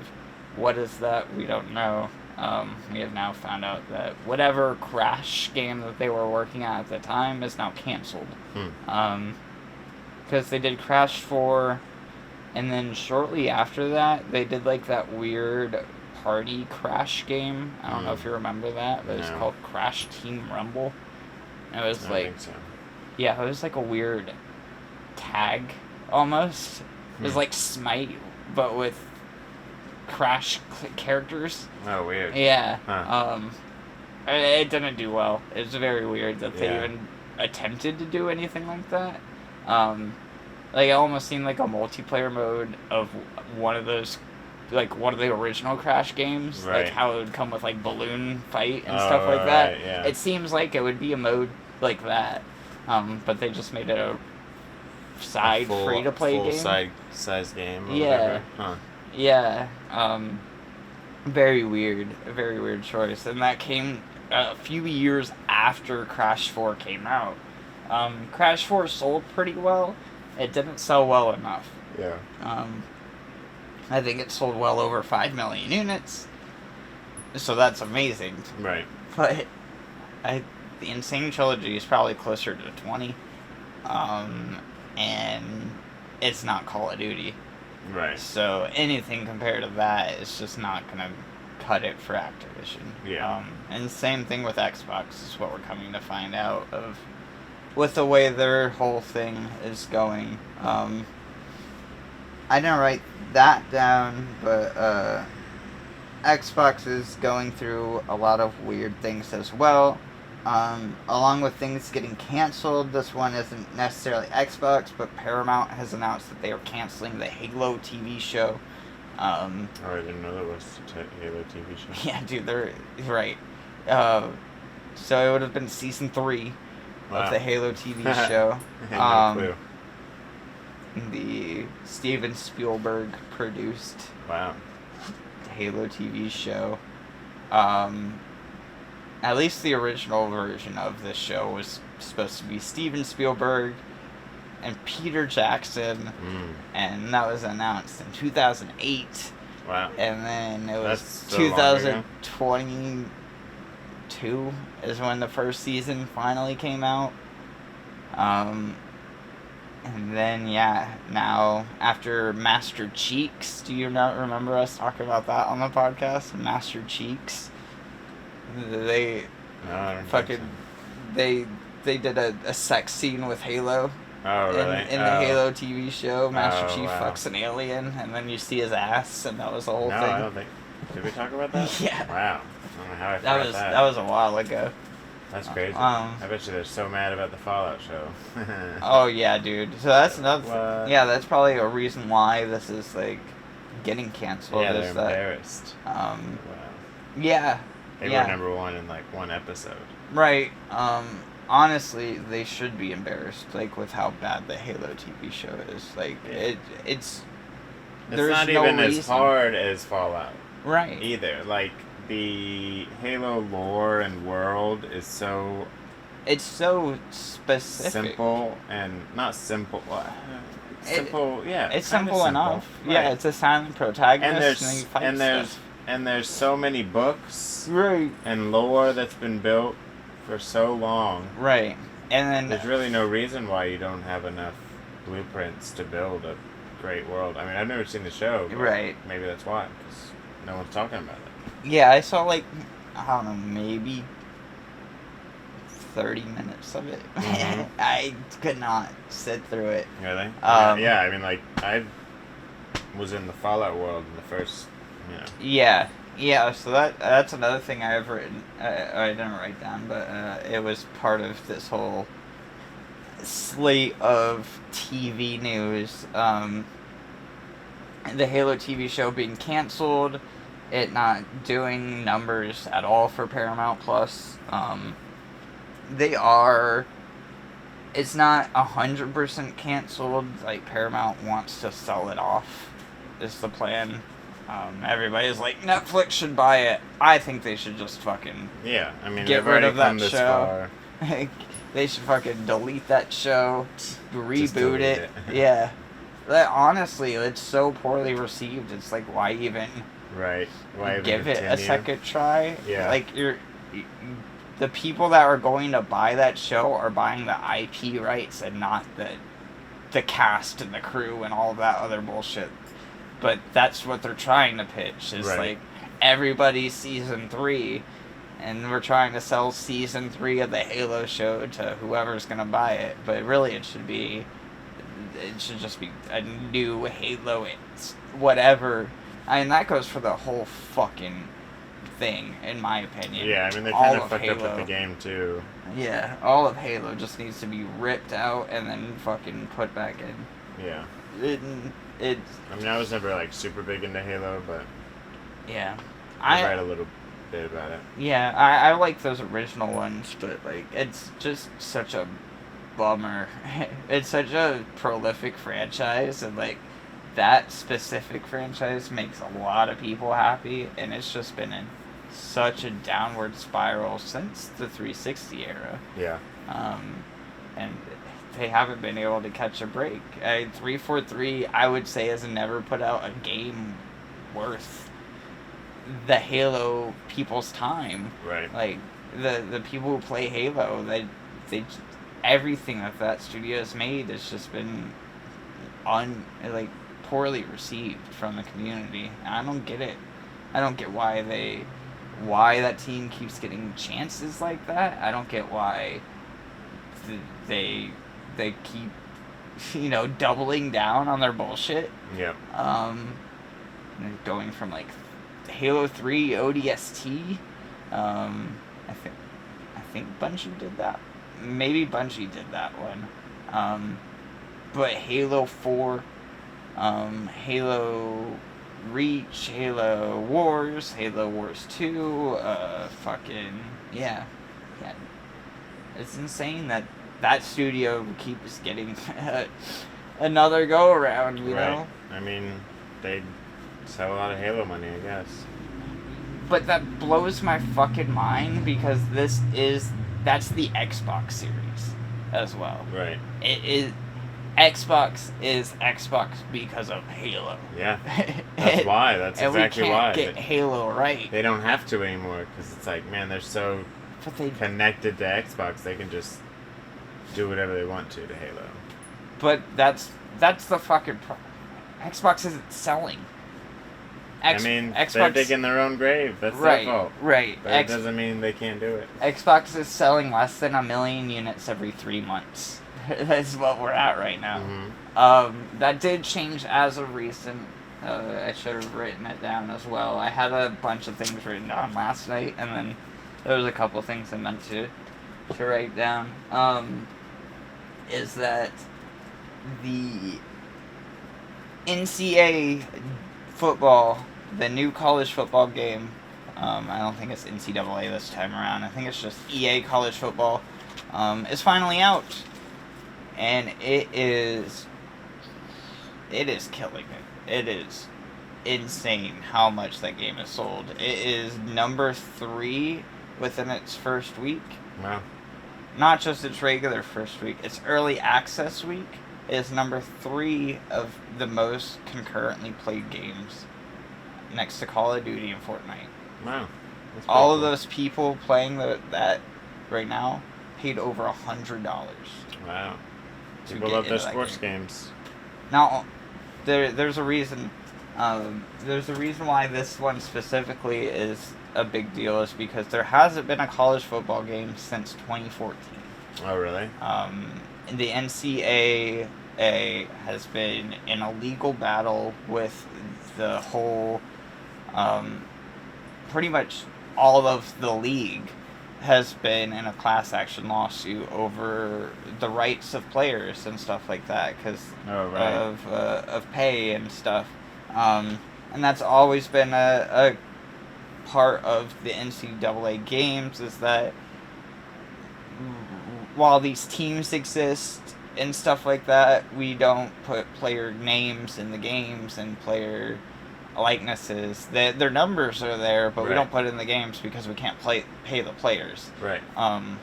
But still, I mean, those players are the reason why these teams are so prolific, and then it's been like this whole legal battle. It's been like, I mean, honestly, it's been over 10 years since the game came out, but that class action lawsuit predates the 2014 game. It's like probably 2009. Right, probably, yeah. It's been a long time that's been going around. And then eventually, yeah, it was NCAA said that they didn't want to do it anymore. EA was like, well, if we can't pay people to be in the game, then we're not going to make the game. Right. So that's what ended up happening. It's been a very long time since a college football game came out. The demand for it is fucking real, man. Which is weird, because it's like, what's the difference? You can just play regular football. There's a huge difference, apparently. There is, like, the regular stuff, but, like, the way that they play is different. Or you could just make a mode on regular football mode called college football mode, where you play like you're in college, but you're a paid person. They're making it way too hard. No. No one needs to pay these athletes. You're thinking about it as somebody who doesn't do sports. You're right. Versus somebody. The reason why people are attached to college sports is because it's their school. It's their their. It's not just. Which is even worse. It's not just the specific player. It's like. It's just an establishment that gave you some education. Stop attaching your whole life to it. Well, I mean, a college is not a personality. It's more than that too. Yes, 100%. It's more than just the college you went to. It's the town thing. It's all of that. I mean, you could say that for anything. I hate all of it. The attachment to sports is... I'm going to rant for an hour. I don't want to do that. I do not like liking anything is dumb. Yeah, I guess that's true. You're totally right. Liking anything is dumb. Existing is dumb. We could all just end it. But this is a huge seller for consoles specifically. Like a lot of people just were not playing games, I guess. Right. Like I guess that's a huge thing of like a lot of these people that are playing these college games. That was the only game that they played. Yeah, it's something that is nostalgic and they can play and keep up with the current whatever and yeah, no, I get it. I understand. I get the hype. Yeah, the hype is there. The hype of excitement of it being the first one in a while is. It's cool. So what do the kids get paid then? Yeah, that I don't know. That I have no clue. What's the pay structure of any of this stuff? Right. That's what I thought you were getting to. Well, now the kids get paid. Eventually, I was. Which I guess is cool. I mean, it's not unfair. They should, just like any TikToker or anyone putting out any sort of other media. I mean, they are providing a service to others, and by playing, so they should get paid. Right, and not they don't get paid for playing specifically. A lot of that, the actual playing of the sport is what gives you your room and board and your tuition and all that stuff. Yeah. But if now players could do like endorsement deals, people a huge thing with college sports is like the people that do that, this is their whole personality and stuff like that.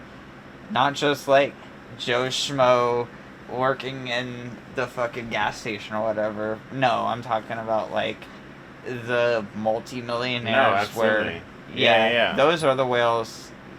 Those are the people giving money to these players. Yeah. Where they're No, absolutely. the small donations, and they're called boosters. Mhm. Is what the people call them. Where like, yeah, these basically you'll have a donation from one of these guys for a few $1,000s, to keep one of the players, fed and clothed and stuff. It's they get targeted in college and they get boosted up toward the next level. From what I've heard is that with the EA thing specifically, it's as low as $600 to as high as a few, 10, 20 grand. Word. Depending on the player specifically. Because, not every player's getting scanned in. Not every player is using their likeness. It's not everybody. It's not even every team. Right. It all depends on, all that shit's licensing. And not every school wants to license it out, Not every school is worth licensing out. And it really is the big ones that are sports specific. The reason why sports are fine, in my opinion. They're it's fine. The fan base. Yeah, And no, sports themselves are fine. Colleges are loud and obnoxious. It's the people that turn into monsters over them that are like, right. What are we even doing right now? And I think a lot of that doesn't exist anymore, but a lot of that from our time I think did. it still exists. I think it still exists a lot. Yeah. Maybe in a you don't hear about riots anymore. That kind of you don't hear about that kind of stuff anymore. Remember, maybe the World Cup riots and stuff like that. Yeah. Maybe that's still happening for sure, but I feel like that was a lot more common back in the day. But just sports fandom in general used to be a lot louder than what it used to. And maybe that's because the death of cable was a big part of that. I don't know. I don't know. I feel like I haven't escaped that. Maybe because I have yeah, you go to a lot of job bars and that's stuff. I'm always at sports bars, and I have a job that's with a lot of old people. Yeah, I don't go outside. Right. I live on the internet. For sure. And I'm sure your algorithm isn't sports centric. So yeah, a lot of it's wrestling and stuff like that. That's a big thing. That's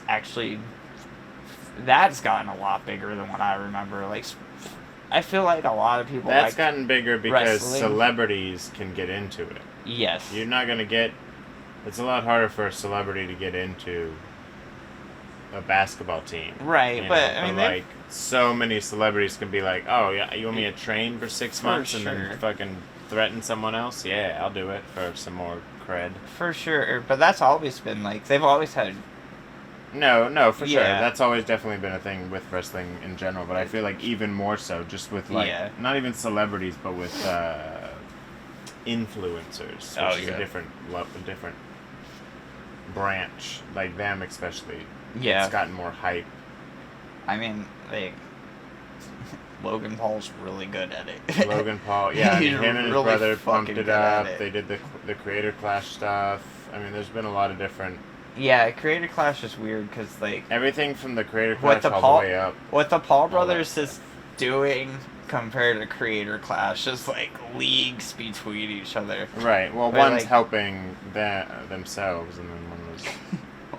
One are professionals, and the other one's some YouTubers. Right. Well, they started as YouTubers and became professionals, too. For sure.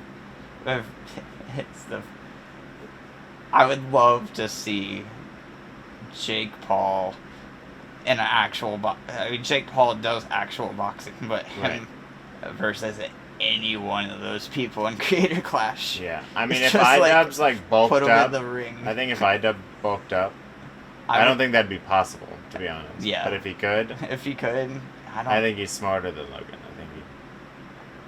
Oh, Jake.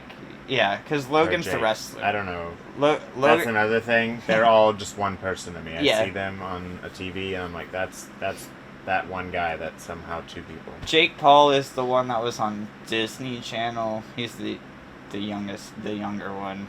He's the boxer. Oh, I didn't even know they were on Disney Channel. I thought they were both YouTubers. Yeah, it's every day, bro, with that Disney Channel flow. I have no idea what that is. I don't like that. That was the Team 10 song that got Jake Paul on this whole trend. Oh. It's every day, bro, with that Disney Channel flow. That's from that iDubbbz era of video, like all of that 2011, 2012 internet. That's when, the Vine era of YouTube. But Jake Paul is the boxer. He's the one fighting Mayweather and McGregor and stuff like that. Right. Logan Paul is the one behind Prime and the wrestler. Yeah. That's the easiest way to... He's also the Suicide Forest guy. Oh, okay. Yeah. Speaking of that, the next WrestleMania is in Japan. Nice. And they announced that Logan Paul's not going to be able to make it to Japan due to other filming commitments. He's not allowed in the country. Yeah, right. He's banned. He's not allowed it because of the Suicide Forest incident. He's not allowed there. That's so funny. That's funny as hell. But yeah, I think the sports fandom can be obnoxious for sure. I don't think it's been as loud as what it used to be, and maybe that is because I'm not outside as much, but I feel like with cable kind of dwindling and stuff, like, I mean, you see it in the sports stands and stuff like that, just like the people aren't showing up as much to these things. Like, right. Well, yeah, I mean, you can just watch everything at home now, too. Yeah, That's and a lot of it's, like, for betting and stuff. Like, nobody's going to bet inside the arena if you're going to the casino. Yeah, and people are realizing that, well, back in the day, going to the stadium was the best spot to see it, but now with cameras and stuff, you can literally see the whole game. Yeah, with play-by-play. Point of view of the ball, basically. Right. They're doing... With math. Yeah. Tells you the exact miles per hour and stuff. 100%. The technology in sports is crazy. Like, the stuff that they can do live is nuts in some of the sports things. Cool. It's crazy. But It's so cool. And ESPN specifically has always been super ahead technology-wise, where, like, a lot of their shit now is filmed on 8K and stuff like that. Oh, yeah. They're, like, the first to get stuff. Yeah. A lot of the cameras that are fucking being zoomed across the whole field at, like, I mean, it's like 80 miles an hour sometimes. Right. It's like NASA, the military, ESPN. That's the order of who gets the technology. Yeah, those cameras are easily like $100,000, $400,000, like a few $100,000 for some of those cameras. Especially like the big tall boys, like with the podium that you see like dudes sitting at. Yeah. That's like a $300,000 rig easy. It's a big one. Easy. It's like so crazy. People really like this game. The new one. It's definitely, it seems like a scaled back version of this, but you talked about differences between college and professional level.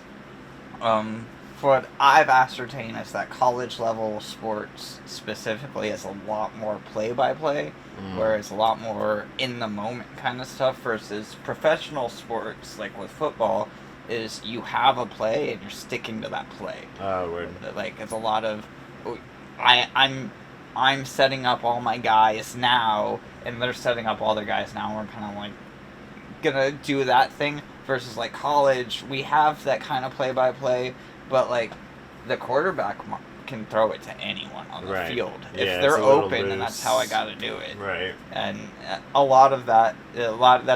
why the college stuff is so exciting to people. Other than the fact that people can play as their team again, and I think that's another part of it too, where people have been so deprived of this specific kind of football so long. Yeah, they're a little more attached to like the local Right. I actually went to that college versus like this is just a team that represents my state, Right. even though it doesn't. But. And a lot of those teams, like, I mean, they move around all the time. Right. Like, yeah, exactly. Yeah. The Chargers, the San Diego Chargers, aren't the San Diego Chargers anymore. So it's like, I don't care about the Chargers. Like, right. That's the reason why I cared about them, and they're not that anymore. So, like, I don't give a fuck about LA. Yeah. You know? That's not why I cared about them. No, it makes more sense. And yeah, it's the same thing of like that. I don't know the extent of what teams they got, what players they got, because I do know it's not everyone. Just because they weren't gonna pay everyone. Of course, yeah, you can't. How many hundreds of players and stuff like that, and then to pay everyone evenly, let alone at all. So I would like to. Ideally, it would be cool to hear how much players got paid, but I doubt we're gonna hear that anytime soon. But yeah, the $600 number got thrown around for a couple of people where it was just like just like the use of a name and a number kind of thing. But I'd imagine like the cover star athlete and stuff like that is sitting on a few $100,000 easy. At least that's what I would be asking for if I was on the for a video game. Yeah, I'm sure they paid pretty well. I mean, it's a model type gig. Ideally, dude, but these are college students, and the college. That's the whole reason why the college has been really trying to fuck their students over, and that's like the whole reason why. Because EA's wanted to pay these players. I mean, like, EA is a money-hungry company and stuff like that, but like they're not trying to like fuck all the players over. Especially kids. Yeah, the kids trying to get their life together. They're the ones selling the games to, right? Right. Yeah. They're the reason why this project is going to exist in the first place. Yeah, exactly. Yeah. So I hope everyone gets their bag from it for sure. But ideally I think it's cool that people finally just get that game that they've wanted for so long. Yeah. Whether you're a sports fan or not. That is a lot more time than I thought we were going to dedicate to that. But it's I don't know, it's definitely a cool conversation to have. Just because we're not sports people at all. I'm not a sports person either, by the way. Yeah. I don't get the sports fandom either myself, but I'm definitely not as anti people doing their thing. Yeah, I mean anyone can do whatever they want to, just don't make it an issue. Right. Yes. Once it starts becoming an obnoxious thing, or it's like, I mean, the riots and stuff from like World Cups, whether it's you're the winning team or the losing team, people rioting. Right. And then on top of that, like, yeah, people just being dicks to people because they like a certain team, or all of that I don't necessarily get. But I mean, I gatekeep shit all the time, so I do get that too. Right. I don't know. It's one of those things I do go back and forth on, because with sports, it's a lot. It seems to be a lot more of, why aren't you like me, versus like, I want to protect the thing I like. Yeah. So I guess there's a little bit different gatekeeping of like, I want to protect the thing I like. I'm totally for gatekeeping in the sense of I'm just being an asshole. I don't know. That does suck for sure. What else? The Fallout TV show has been nominated for 16 Emmy Awards. Nice. The Last of Us is also among that number, but I think Fallout beat Last of Us in terms of nominations. That's a huge deal. That's cool, yeah. Going back to the Halo being embarrassed about what they're doing, they should be even more so. The other thing, it was Twisted Metal is up for 6. Oh, nice. Emmy nominations. That's cool. Yeah, I still haven't watched that Twisted I haven't Metal seen show. that. But That one's on a different thing. I don't think I have it. yeah, it's on Peacock. Right. But it's like 3 hours long for the whole season, so I've been wanting to check that That's out. not bad, yeah. Yeah, Fallout was 9 hours, and I did that in a night. Yeah. I just tore through that whole thing. Fallout was so good, man. We never was talked solid. about that. Yeah. But I adored that show. I was... Even, I saw it after the hype had passed and everything like that. Like, people were done talking about it by that point. And I was still like, this is a lot better than what people were saying. Yeah. Maybe because I had heard some negative feedback by that point, but I was like, I was well surprised. I think it's better than... I think the new show is better than Fallout 4. I love Fallout 4 so much. I put thousands of hours in that game. Yeah. I think the new TV show was better than 4 was. Wow. I mean, they're different things. For sure. But as a Fallout story specifically. Yeah. Oh, it's a story, right. Oh, I haven't played it. Yeah. But that's pretty cool though, if it's better than the story and the... Yeah, world the building game. wise.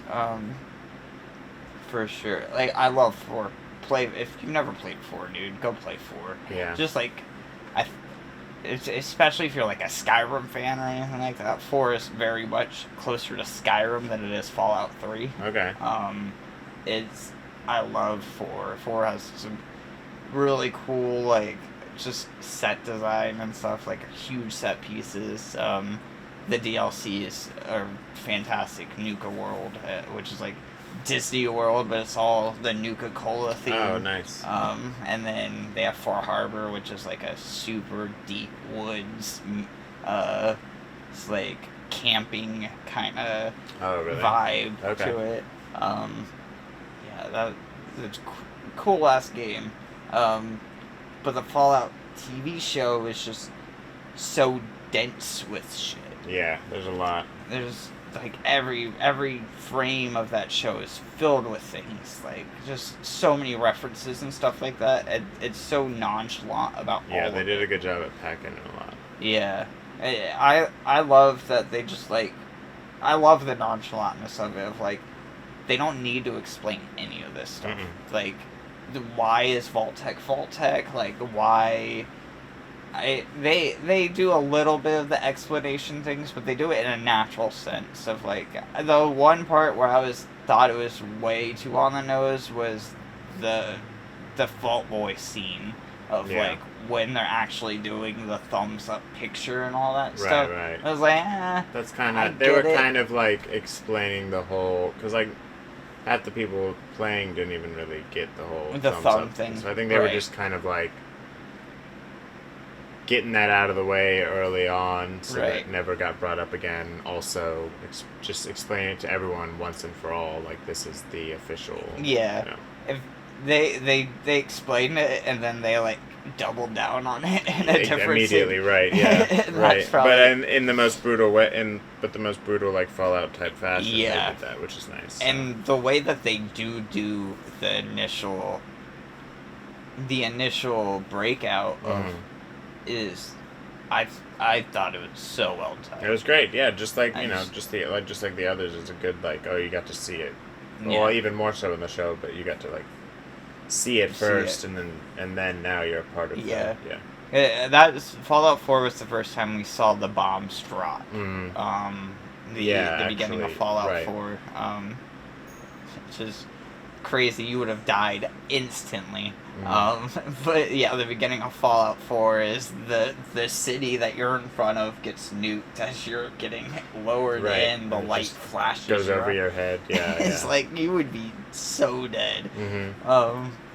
But either way from that is it's just that was just as cool then, and this it feels even more impactful in the show. Yeah. Putting like some humanity into it. The eyes like getting big, and then you see the mushroom cloud and the child's eyes the as actual it goes. panic and There's a lot more like realism to it. Yeah, the glass going outward and then back in. Yeah. Like, oh, that's such a cool moment. There's a lot of stuff like that where like the ghoul scene, with the fucking day tripper and the fucking dude like infects himself with ghoul DNA. Yeah. It turns himself into one. That was pretty cool. The scene of like his broken fucking mangled, oh no, it was his foot, his mangled ass foot and shit, and then it just fucking shrinks all together and stuff. That was so weird and cool. They have announced that they are well underway on season 2. It's coming together a lot faster than what they initially said, and that's because of how well it did, of course. Right. But yeah, they're like, we have a big passion for this, and we have a fire lit under our ass to make this. So, that's great. We have they have the drive, and they have a story they want to tell. The end of that show, not to spoil it specifically, but it leaves off in a way that New Vegas is on the table. And it seems like that's very much where they're going. Yeah, probably. I forgot his name. The New Vegas dude, the Robco dude, but he's in the first season. My nose keeps running. I keep wiping it, but it keeps running. He's at the table of people when the Vault Tech scene, when they're all like all the CEOs of all the companies and stuff like that. Oh, they're all like talking and stuff. Robco dude is there. Robco is he's the mustache guy. Oh, okay. He has like, I think he might be Mexican in the show. He looks like a Mexican dude with like a full out Zorro mustache kind of thing. Yeah. But yeah, he's the New Vegas like head honcho dude. New Vegas in the show is in a weird spot. I guess this is the spoiler mark of this. It's not in Vegas. It is New Vegas. It's like it's turned off. Like all the lights are off. It's completely empty. When he's flying into the city in the armor, it's like completely off and like dead, and it's like, what happened to New Vegas? I wonder that as well. Right. That's a cool ass premise for a TV show of like, you spend so much of that, so much time in that whole area in New Vegas specifically, of course. In that game, you spend so much time there, and for it to just be completely vacant, like that'd be interesting. Yeah, it's a whole. Can you imagine just going to actual Vegas and it just being empty? Right. Yeah, that'd be nuts. That'd be nuts. It's like, what? Yeah, that's insane. That's crazy. New York City. That's another. Yeah, it's just like anything like that. Like you going into. I mean, that's kind of the whole reason why I like Fallout, I guess, too. Of like you going into these places and like they were so well lived in, and now they're just empty. And yeah, I love post-apocalyptic type things. Yeah, and then you kind of just have to like piece everyone's story together through like what they've left around. Right. And that's that's what I love the most. Yeah, it's like environmental storytelling. Going through all the computers and terminals and stuff like that. You go through and you'll find like 5 Nuka-Cola bottles, but one's a different color, one's like hidden in the washer machine with a toy, and then you're like, oh, they must have hidden the washer machine when the explosion went off. They got their Coke stash ready to go. Stuff like that. It's really... I'm interested. There's a couple of Souls-likes that got... Can I cut you off? Yeah. Can we end this early? Yeah. Just because I'm like starving. Yeah, I was gonna. Yeah, we'll wrap this up. Okay. Yeah, because I just got suddenly very hungry, and then I realized what time it was, and I was like, I still have to work. Yeah. No worries. No worries. But no, okay, word. We gotta next week. It'll be very Souls specific.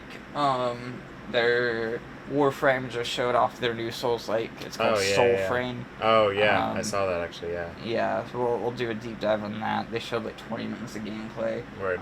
There was one called Yangong. It's a Chinese Souls like. We'll look into that, and then Astoria. That was the Spanish Souls like, or the Italian Souls like that we saw like the Summer's Games Fest. Word. That's coming out soon too. That got a huge deep dive. So next week we'll do pretty heavy Souls like episode, including Erdtree and all that stuff. Word. Yeah. I'll let you get out of here, Patrick. It's 9:30 p.m. Yeah. Patrick works at 6 in the morning. Yeah. I'm usually awake by this point. I was gonna say, yeah, this is your usual morning. Yeah. Yeah, this is nighttime for you. You have a while to drive to. Yeah, man. We'll leave it there. Thank you guys so much. Thank you, Patrick, for coming out so late. Yeah. We usually record this in the morning, but it's been weird this week. Schedules and stuff. Recording in the morning and stuff like that. It's just so hot mid-afternoon, so it's like... Yeah, right now it's kind of like a fight the sun type of thing. Yeah, gotta work around the middle of the day, try to get it in before or after. Right.